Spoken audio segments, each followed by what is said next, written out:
Right. We'll watch closely. Thanks, buddy. You're the best. Theresa May now explaining Brexit and whether it's an exit after this. Privilege. It is also a heavy responsibility. That is true at any time, but especially when the stakes are so high. And negotiating the UK's withdrawal from the EU after 40 years and building from the ground up a new and enduring relationship for the good of our children and grandchildren is a matter of the highest consequence. It touches almost every area of our national life, our whole economy and virtually every job, the livelihoods of our fellow citizens, our integrity as a United Kingdom of 4 nations, our safety and security. All of these are at stake. My approach throughout has been to put the national interest first, not a partisan interest, and certainly not my own political interest. I do not judge harshly those of my colleagues who seek to do the same, but who reach a different conclusion. They must do what they believe to be right, just as I do. I'm sorry that they've chosen to leave the government, and I thank them for their service. But I believe with every fibre of my being that the course I have set out is the right one for our country and all our people. From the very beginning, I have known what I wanted to deliver for the British people, to honour their vote in the referendum. Full control of our borders by bringing an end to the free movement of people, once and for all. Full control of our money, so we decide ourselves how to spend it on priorities like our NHS. Full control of our laws by ending the jurisdiction of the European Court of Justice in the United Kingdom, getting us out of the common agricultural policy and common fisheries policy for good. That is exactly what this agreement will deliver. Free movement ended. Vast annual payments stopped. The jurisdiction of the ECJ over. Out of the CAP, out of the CFP. This is a Brexit that delivers on the priorities of the British people. In achieving these objectives, I'm also determined to protect the things that are important to us. Protect the hundreds of thousands of manufacturing jobs that put food on the tables of working families right across the UK. Those jobs rely on cross-border trade in goods, with parts flowing easily in and out of the UK, allowing for integrated supply chains. This agreement protects that. Protect the close security cooperation that helps keep us safe. This agreement does that. Protect the integrity of the United Kingdom and the peaceful settlement in Northern Ireland by leaving the EU as one United Kingdom and having no hard border between Northern Ireland and Ireland. This agreement does that as well. Yes, difficult and sometimes uncomfortable decisions have had to be made. I understand fully that there are some who are unhappy with those compromises.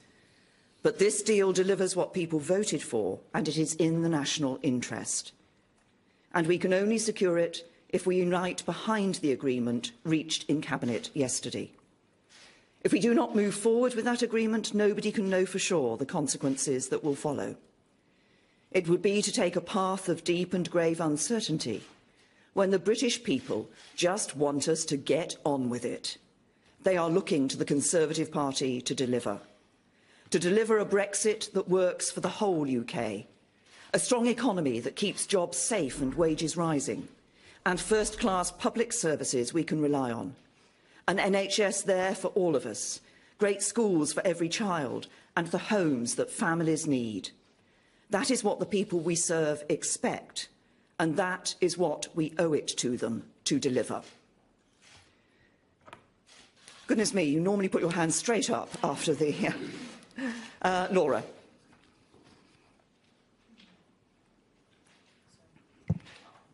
Thank you very much, Prime Minister. Laura Kunsberg, BBC News. It's very clear you want to stick to your plan.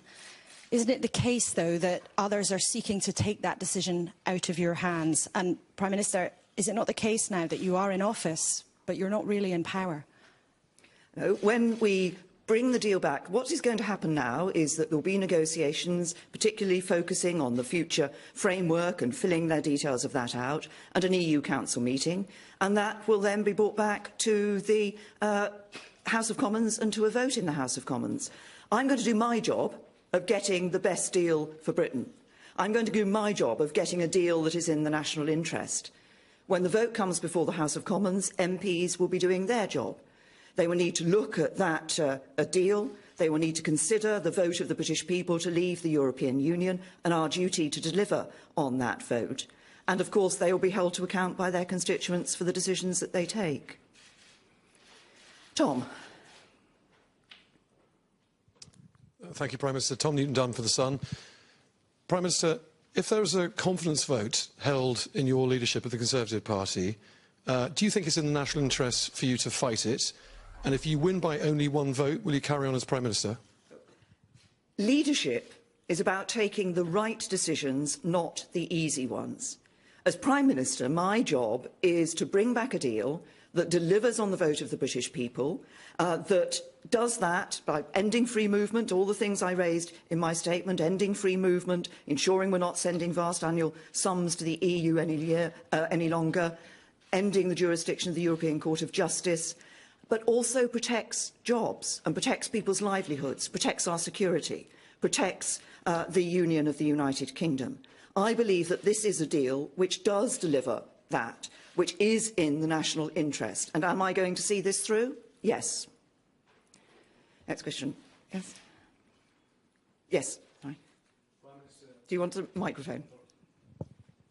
Prime Minister Simon Viger from 5 News. Surely now even you have to admit this is not strong and stable.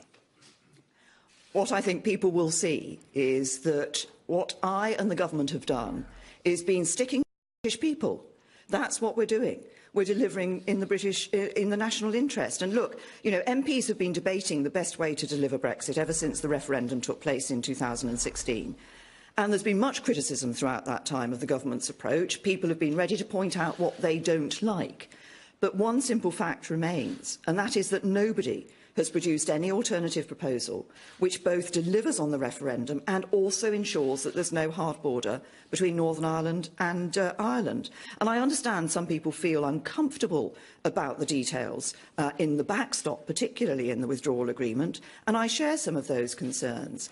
But there's another inescapable fact. There is no deal which can be agreed with the European Union that does not involve a backstop to act as an insurance policy against a return to the borders of the past in Northern Ireland. All the other approaches, Norway, Canada Plus, etc., they would all require a backstop. And the alternative of repudiating that backstop would not only mean reneging on a promise to the people of Northern Ireland, but it would also collapse the negotiation and end hopes of securing a deal. So what has the government been doing? We have been absolutely clear in focusing on delivering what is in the best interests of the British people. Faisal. Faisal Islam, Sky News. Prime Minister, are you not in denial about the chances of getting this deal through Parliament? And for the critics in your own party that have been sending in letters very publicly, is it time for them to put up or shut up? What I have, as I think you may have heard me say in the House of Commons earlier today, as I've just reiterated here, I'm going to do my job of bringing back the best deal for the United Kingdom. That will then be put before the House of Commons. It will be put before members of Parliament in a meaningful vote. Their job will be to look at that deal. Their job will be to consider the interests of their constituents, and their job will be to consider how we can deliver on the vote of the British people to leave the European Union. And I think most people watching this or listening to this will recognise that this is not an easy thing to do. This is a complex negotiation. But I think what most people want to know is that what we will deliver will be in their interests. It will protect jobs, it will protect security, it will ensure a great future for this country. Yes. Rob Hutton from Bloomberg. Isn't it time to say what you clearly think, which is that the Brexit campaign offered something that was not on the menu? It offered very, very easy trade negotiations. It offered there was going to be no problem at all with the Irish border. It was all going to be fantastically straightforward. The European Union was going to give us everything we wanted because of BMW and Prosecco and things like that. Isn't it time to say that I'm afraid some of the things that you were promised, they were never there? No, look, I think most people in this country recognise that after 40 years of membership of the European Union, delivering Brexit, dealing with how we're going to withdraw from the EU and what our future relationship is not an easy negotiation. These are complex issues. I think what most members of the public want, those actually who voted for leave and many of those who voted for Remain as well, is for the government to get on with it. That's exactly what we're doing.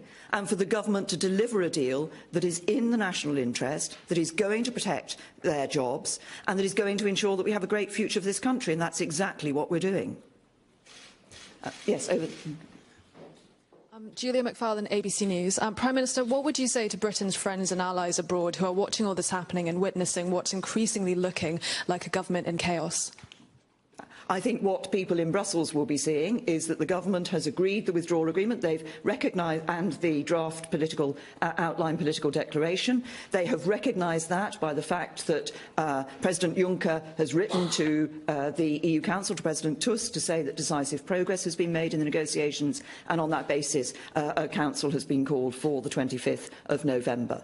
And I think they see a government that is intent on working with them to ensure that we deliver a good deal for the British people. But as I've always said, I think a good deal for the UK is a good deal for the EU as well. Robert. Prime Minister, you've said that your deal is in the national interest, but your party is deeply divided on it, perhaps more divided than any of us have ever seen. Are you prepared to risk the breakup of your party to deliver the deal you believe in? As I've just said, Robert, in answer to an earlier question, MPs have been debating how best to deliver on the result of the referendum ever since the result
take that job on condition that he is allowed to go back to Brussels and try for more concessions.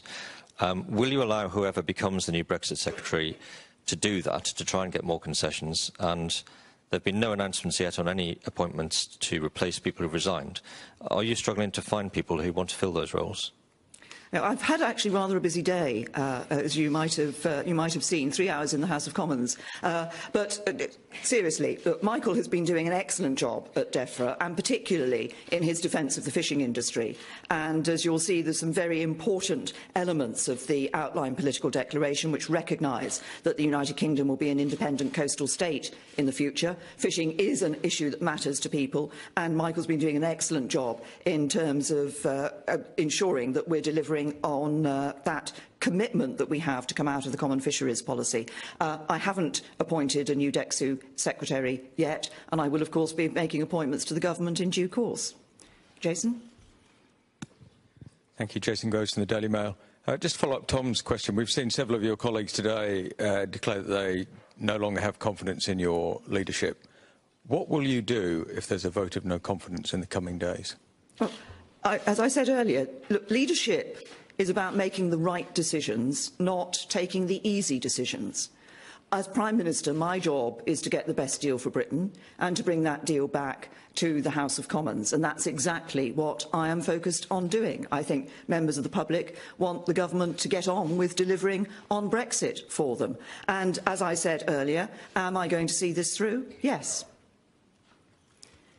Who shall we have here in front? Prime Minister, thank you very much. Nick Robertson from CNN.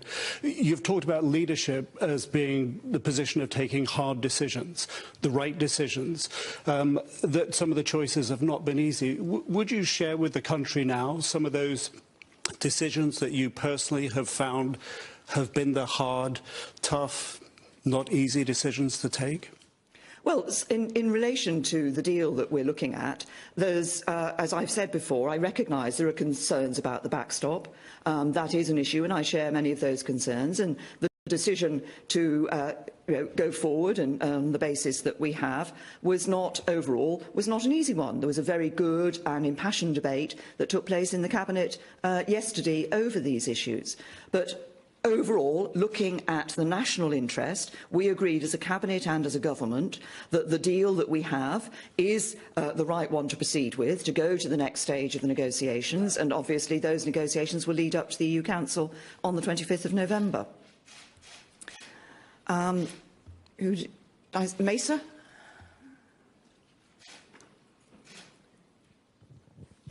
Thank you, Prime Minister. Mesa Hall from the Daily Express. Ever since you've been in this job, you've always been adamant that the country will leave the EU in March next year. Over the last couple of days, you've talked about the risk of no Brexit. Do you think, given the forces that are lined up in opposition to your deal, that that is now becoming a definite threat? Well, there were a number of members of Parliament who stood up in the House of Commons today and said that their view was that staying within the European Union was the right thing to do. I disagree. We gave the vote to the British people. Parliament overwhelmingly gave that vote to the British people to decide whether or not to stay in the European Union. The people voted to leave, and I believe it is our duty as a government, I believe it's our duty as members of Parliament to deliver on that vote of the British people. And we will be leaving on the 29th of March 2019. On the edge there, sorry, yes, Thank you, Prime Minister. Matthew Thompson from LBC.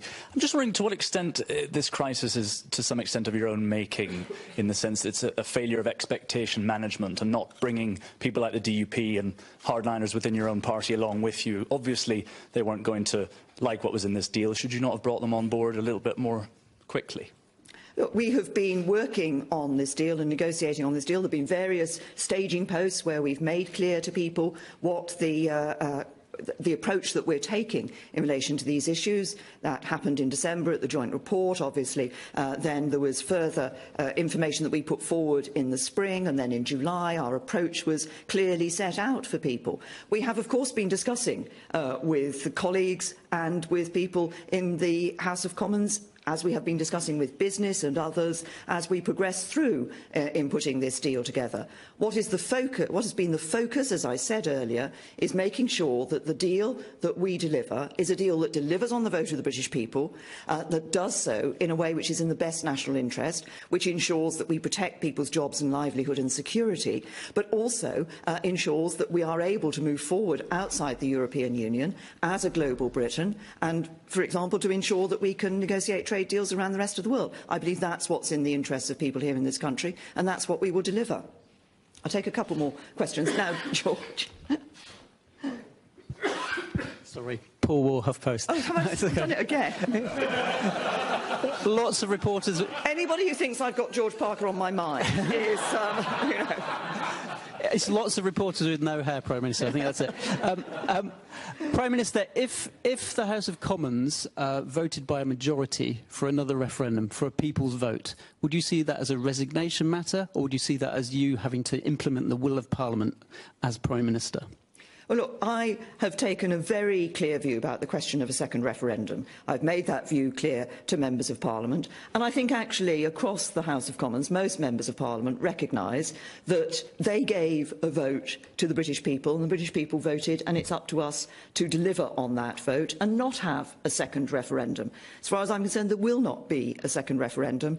We asked people their view. They said we should leave the European Union, and we will leave the European Union, and we will leave on the 29th of March 2019. Look, if you look across the House of Commons, yes, there have been some voices for a second referendum.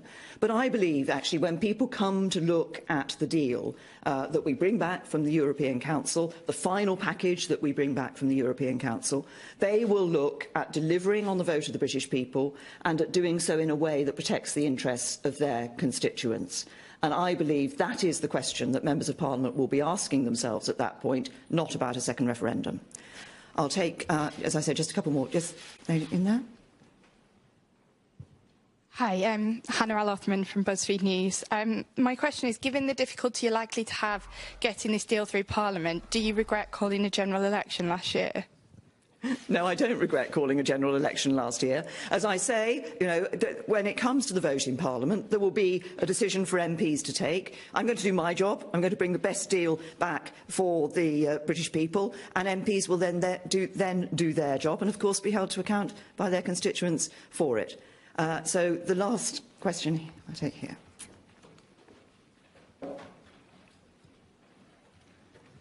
Thank you. Joe Waltz, The Independent. Prime Minister, you're a cricket fan. From the outside, it looks like, at the moment, you're a long, long way off getting the number of runs that you need, but your batsmen are dropping like flies. Is there any number of wickets that will fall in your cabinet before you resign as captain? Well, can I just say that you might recall from previous comments I've made about cricket that one of my cricket heroes was always Geoffrey Boycott. And what did you know about Geoffrey Boycott? Geoffrey Boycott stuck to it, and he got the runs in the end. Thank you.